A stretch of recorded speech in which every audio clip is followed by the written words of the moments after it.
Shalom, मैं हूँ आपकी बहन आराधना अजीत होरो। भोर को वह नित मुझे जगाता और मेरा कान खोलता है कि मैं शिष्य के समान सुनूं। हाँ प्रियो, आइए आज के मनन में चलें। आज के मनन का विषय है मैराथन रेस। पद है यशायाह 40 उसका 29। वह थके को बल देता है और शक्तिहीन को बहुत सामर्थ देता है। एक बार की बात है, ग्रीस और पर्शिया के बीच में युद्ध चल रहा था। घमासान लड़ाई हो रही थी और दोनों ओर से लोग मारे जा रहे थे। युद्ध भयंकर होता चला गया और अंत में 5 महीने 21 दिन के बाद ग्रीस ने यह युद्ध जीत लिया। सेना ने युद्ध का झंडा गाड़ दिया। यह ग्रीस के लिए एक बहुत बड़ी घटना थी। अब ग्रीस के राजा को इस विजय का समाचार देना था। उन दिनों में उपग्रह, टेलीफोन और मोबाइल फोन जैसे संचार के आधुनिक उपकरण उपलब्ध नहीं थे, लेकिन ये सूचना हर हालत में राजा को देनी थी। उन्होंने विश्वास योग्य सैनिक को चुना और एक पत्र उसके हाथ में थमा दिया। उसने पत्र लिया और दौड़ पड़ा ग्रीस की राजधानी एथेंस की ओर। 39 किलोमीटर लगातार वो दौड़ता रहा और रास्ते में कहीं नहीं रुका। वह आनंद से चिल्लाता हुआ राजमहल में घुसा। हम जीत गए, हम जीत गए।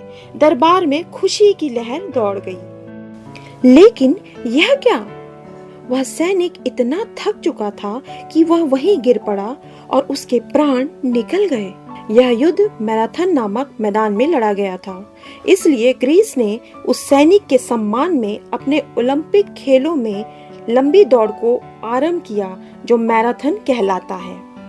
मित्र, आज से 2020 वर्ष पहले परमेश्वर के पुत्र यीशु मसीह को यह कार्य दिया गया कि वह पृथ्वी पर आकर पाप, मृत्यु, शाप और शैतान के हर बंधन के विरुद्ध में युद्ध की घोषणा करे।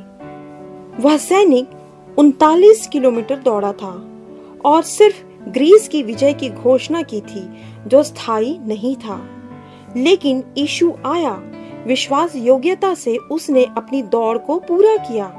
उसने 39 कोड़े खाए, क्रूस पर अपनी जान दी और क्रूस पर से विजय की घोषणा करते हुए कहा, पूरा हुआ। और यह विजय स्थायी है। यूहन्ना 19 उसके 30 में वचन इस प्रकार से लिखा है कि वह इतनी विश्वास योग्यता से दौड़ा कि उसने कहा, मैं इसलिए आया हूँ कि अपने पिता की इच्छा को पूरी करूं। मित्र, क्या ऐसे बड़े उद्धार से आप अनजान रहेंगे? आनंदित हो जाइए।